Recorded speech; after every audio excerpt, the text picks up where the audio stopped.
On dit qu'au bord d'un fleuve africain, chaque fois qu'un cœur trop pur s'approche, l'eau retient son souffle, car Mami Wata choisit toujours les âmes qu'elle peut dévorer ou aimer. Mami Wata, l'amour qui ne devait pas naître. Partie 1, le fleuve qui appelle les cœurs purifiés. Le village de Mabondo vivait au rythme du soleil et du fleuve. C'était un endroit simple, mais l'eau y avait une grande puissance. Les anciens disaient que le fleuve n'était pas seulement une source de vie, c'était un passage entre le monde des humains et celui des esprits.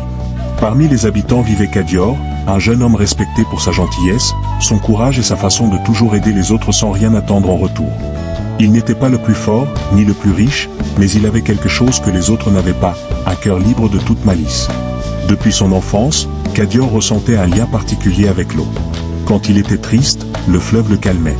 Quand il était heureux, les vagues semblaient danser. Les anciens observaient cela en silence, ils disaient que l'eau voit ce que les hommes cachent.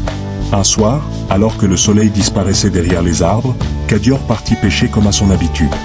Mais ce soir-là, quelque chose était différent. L'eau devint d'un calme inquiétant, comme si la nuit retenait son premier souffle. Un vent très léger fit frissonner les feuilles, puis un chant monta des profondeurs. Ce n'était pas un chant humain. C'était plus doux, plus dangereux, plus hypnotisant. Kadior, figé, regarda l'eau. Et elle apparut. Mami Wata. Une silhouette lumineuse, belle à couper le souffle. Sa peau brillait comme la lune sur l'eau, ses cheveux flottaient comme une cascade vivante. Ses yeux étaient une invitation et une menace en même temps. Elle ne bougeait pas les lèvres, mais Kadior entendit clairement sa voix dans son esprit. « Kadior, je t'attendais. » Le jeune homme sentit son cœur se serrer. Il aurait dû fuir. Tout le monde savait que Mami Wata n'était pas un être qu'on approchait sans conséquence. Mais au lieu de courir, il resta. L'attraction était trop forte. Comme si son âme reconnaissait quelque chose qu'elle avait perdu. Mami Wata avança vers lui, glissant sur l'eau comme si elle marchait sur un miroir. Elle posa ses doigts sur sa joue. Sa peau était froide, mais apaisante. « Tu as un cœur qu'aucun humain n'a réussi à corrompre. Je veux ce cœur, je veux t'aimer. » Kadior ne répondit pas. Il était prisonnier, fasciné, incapable de détourner le regard. Les nuits suivantes, il revint. Chaque soir, elle l'attendait. Ils parlaient, ils se regardaient, ils partageaient silence et mystère. Et entre eux naquit un amour impossible, dangereux, mais sincère. Mais plus Kadior l'aimait, plus elle changeait. Elle devenait possessive, jalouse, protectrice, presque obsédée. Un soir, Kadior lui dit « Je t'aime, mais je suis humain. Je ne peux pas vivre sous l'eau avec toi. » Mami Wata se renfrogna. Son regard devint sombre, presque orageux. « Si tu ne peux pas venir dans mon monde, alors une partie de toi doit y vivre. » Kadior recula, inquiet. « Que veux-tu dire ?» Elle caressa son torse, lentement, puis dit d'une voix glacée, « Je veux une union. Je veux un enfant. Notre enfant. » Kadior sentit la peur monter. Il n'était pas prêt. Il ne comprenait pas ce que cela impliquait. Un enfant d'un esprit et d'un humain n'était pas un simple bébé, c'était un être qui n'appartenait ni à la terre ni à l'eau. Il essaya de reculer davantage. « Je t'aime, mais je ne peux pas. Pas maintenant. » Le fleuve trembla. Les vagues se soulevèrent comme une bête réveillée. Ses cheveux se dressèrent comme des serpents d'eau. « Tu es à moi, Kadior. » Et avant qu'il n'ait le temps de faire un pas, l'eau se referma sur lui. Il fut aspiré dans les profondeurs comme un objet sans poids. Le fleuve devint aussi noir que la nuit sans étoiles. Kadior perdit connaissance. Il se réveilla dans un palais d'eau. Des lumières étranges flottaient autour de lui. Il pouvait respirer, comme si l'eau n'était qu'un air fluide. Devant lui, Mami Wata, magnifique et terrifiante. Elle posa sa main sur son cœur. « Tu portes maintenant en toi ma marque. Que tu le veuilles ou non, nous serons unis. » Puis, dans une danse magique et puissante, elle s'unit à lui, renforçant le lien qu'elle désirait tant. Un lien irréversible. Kadior, impuissant, sentit son destin se briser. Quand il fut rejeté à la surface, au matin, il était vivant, mais vidé. Ses yeux, autrefois pleins de vie, semblaient chercher quelque chose qu'il avait perdu. Il comprit. Elle était enceinte. Et leur enfant ne serait pas humain. Le village, terrifié par son état, savait qu'il était marqué par l'eau. Les anciens murmurèrent, « La rivière prend toujours ce qu'elle désire. Elle ne rend jamais ce qu'elle a pris, elle ne fait que le transformer. » Que va-t-il se passer maintenant que le pacte est scellé? Comment Kadior survivra-t-il, pris entre deux mondes? Et quel sera le destin de cet enfant, né d'un amour interdit? La suite de cette histoire promet d'être encore plus intense. Abonnez-vous et activez la cloche pour ne pas manquer la partie 2. À très vite. La nuit où Kadior fut entraîné dans les profondeurs par Mami Wata, le fleuve sembla fermer les yeux. Ses eaux, habituellement agitées, devinrent lisses comme un miroir noir. Les anciens qui gardaient le village dirent plus tard que, ce soir-là, le fleuve avait retenu son souffle. Pendant 3 jours, Kadior ne reparut pas. Le village organisait des prières, certains frappaient des calebasses sur l'eau pour appeler son âme, d'autres murmuraient que Mami Wata l'avait emporté pour toujours. Puis, au lever d'un soleil rouge, son corps réapparut sur le sable. Encore vivant. Encore chaud. Mais, différent. Quand on le ramena au village, il semblait entendre des sons que personne ne percevait. Il tournait brusquement la tête vers le fleuve comme si quelque chose l'appelait. Et, au milieu de la nuit suivante, il avoua à sa mère ce qu'il avait vu, « Je l'ai entendu, elle porte mon enfant ». Ce fut un choc terrible. Une légende ancienne racontait qu'un enfant né de l'union entre l'eau et la terre ne serait jamais un simple mortel. On disait que ces enfants pouvaient soit bénir un village, soit le condamner. Kadior changeait de jour en jour. Sa peau devenait légèrement brillante sous la lune. Ses veines pulsaient comme si elles contenaient de l'eau. Quand il parlait, sa voix vibrait doucement, comme si elle arrivait de 2 bouches différentes. Les anciens dirent qu'il subissait la transformation du pont, le destin de ceux qui doivent relier 2 mondes malgré eux. Pendant ce temps, dans les profondeurs du fleuve, Mami Wata portait leur enfant. On raconte que la grossesse des esprits n'obéit pas aux lois des humains. Elle pouvait durer 20 jours, ou 10 années. Mais cette fois-ci, tout se passa vite. Un soir, le fleuve devint lumineux. Les poissons sortirent leur tête comme pour témoigner. Et dans une bulle d'eau, un cri silencieux retentit. L'enfant était né. Il n'avait pas pleuré, parce qu'il venait d'un endroit où le son n'existe pas. Ses yeux étaient clairs comme le fond du fleuve, et sur son torse brillait un symbole qui pulsait comme une petite étoile. Mami Wata murmura, « Mon fils, tu seras plus qu'un esprit et plus qu'un homme. Tu seras le juge des 2 mondes. » Mais l'enfant ne souriait pas. Il regardait vers la surface, comme s'il cherchait une présence absente. Kadior. Lorsque l'apparition de l'enfant fut confirmée par les signes aux scintillantes, poissons tournoyants, rêves partagés où le village entra dans une peur noire. Certains criaient, « Cet enfant est une bénédiction. Il nous protégera. » D'autres hurlaient, « Non, c'est un malheur. Les esprits reprendront ce qu'ils ont donné. » Les anciens se réunirent et déclarèrent une vérité dure comme le fer. Pour que le village survive, il fallait décider du sort de l'enfant. Il y avait 2 options, tout terribles. Accepter l'enfant, et risquer la colère du fleuve s'il grandissait du mauvais côté. Refuser l'enfant, et provoquer la fureur éternelle de Mami Wata. Le chef du village frappa le sol avec son bâton, ce n'est pas un enfant ordinaire, c'est une porte. Et chaque porte doit être ouverte ou fermée. Alors que le village débattait, Kadior perdait peu à peu son humanité. Ses yeux devinrent entièrement brillants sous la lune. Sa voix vibrait comme si elle portait un écho d'eau. Il marchait parfois sans bruit, même en foulant le sable. Et la nuit, il sentait son enfant l'appeler. Un soir, devant le fleuve, il tomba à genoux. Le courant se souleva légèrement, comme des mains invisibles touchant son visage. Il murmura, « Je ne voulais pas ce destin. » Et l'eau lui répondit, « Tu n'as pas été choisi pour ton désir, mais pour ta force. » Kadior comprit alors une vérité effrayante, il ne pourrait jamais redevenir entièrement humain. Peu après la naissance, le fleuve devint instable.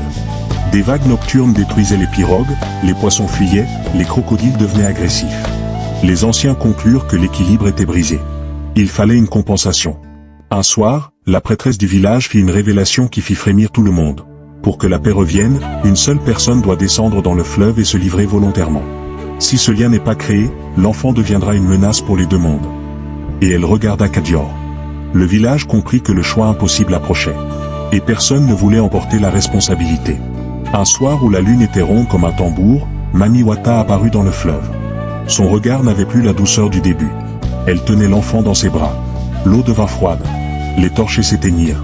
Les anciens tombèrent à genoux. Elle parla d'une voix profonde, « Votre village doit décider. Voulez-vous de cet enfant, ou dois-je le reprendre et laisser le fleuve se refermer sur vous à jamais ?» Kadior s'avança, tremblant, partagé entre amour, peur et destin. Le village retint son souffle, attendant de voir si l'homme choisirait son humanité, ou le sang de son sang, né des eaux profondes. La décision qui serait prise cette nuit-là allait sceller leur sort pour l'éternité.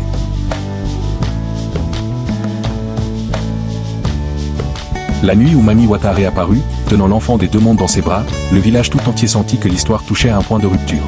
Le fleuve n'était plus un simple ruban d'eau, il respirait, il grondait, il observait.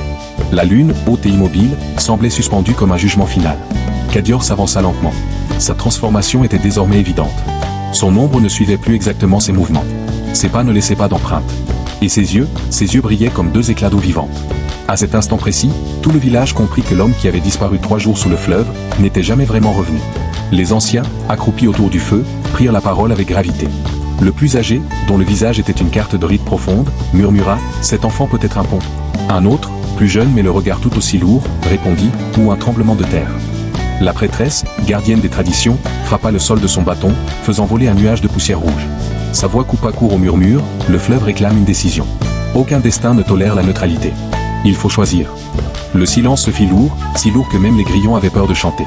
Mami Wata, majestueuse et terrible, leva l'enfant afin que tout le monde le voie. Sa peau reflétait la lumière comme une écaille douce. Le symbole sur sa poitrine pulsait lentement, comme un cœur d'étoile. Sa voix résonna dans l'air, profonde et sans écho, « Je vous demande une chose simple, que l'enfant soit accepté.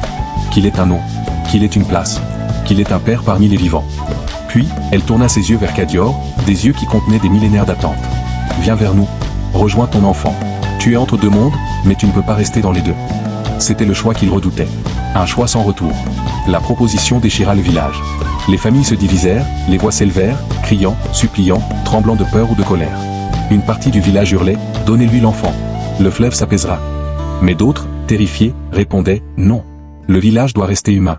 Nous ne voulons pas d'un roi des eaux parmi nous. » Certains pointaient un doigt accusateur vers Kadior, « Il doit partir. C'est lui qui a amené ce malheur. » Un vieil homme, dont la voix tremblait comme un tambour fissuré, murmura, « Si nous rejetons l'enfant, Mami Wata reprendra ce qu'elle a donné, et plus encore. » La prêtresse, fatiguée par le poids du destin qui pesait sur ses épaules, soupira et déclara, « Un village qui refuse ses propres enfants se condamne lui-même. » Kadior avança d'un pas, puis d'un autre. Son souffle se faisait plus profond, comme s'il respirait à travers l'eau elle-même. Devant lui, Mami Wata l'attendait, son regard chargé d'un mélange d'amour, de possessivité et de nécessité. Mais soudain, une voix brisa le silence. Une voix qu'il connaissait mieux que la sienne. « Kadior, c'était sa mère. Tu es né ici. Tu es mon fils. Si tu pars, je perds mon cœur. » Il sentit son âme se fendre en deux, comme un arbre frappé par la foudre. Deux forces l'arrachaient dans deux directions. D'un côté, l'eau, froide, profonde, ancienne. De l'autre, la terre, chaude, humaine, fragile. C'est à ce moment que son enfant se mit à pleurer. Un son impossible. Un pleur qui résonnait dans l'air comme si l'eau elle-même gémissait. Ce cri déchira Kadior. Il tomba à genoux, la tête entre les mains, vaincu. La prêtresse se leva, elle leva son bâton vers les cieux comme pour en appeler aux étoiles elles-mêmes, et prononça d'une voix solennelle, « Kadior doit choisir. Lui seul porte le sang des deux mondes. » Le village se tut. On entendait seulement le fleuve respirer, un son lent et puissant. Kadior resta longtemps immobile. Puis il se redressa. Ses yeux n'étaient plus humains. Son visage portait une douceur mélancolique, celle de quelqu'un qui a déjà accepté son sort. Il regarda sa mère, les larmes aux yeux. Puis l'enfant, sa chair et son sang. Puis Mami Wata, la source de son tourment et de son amour.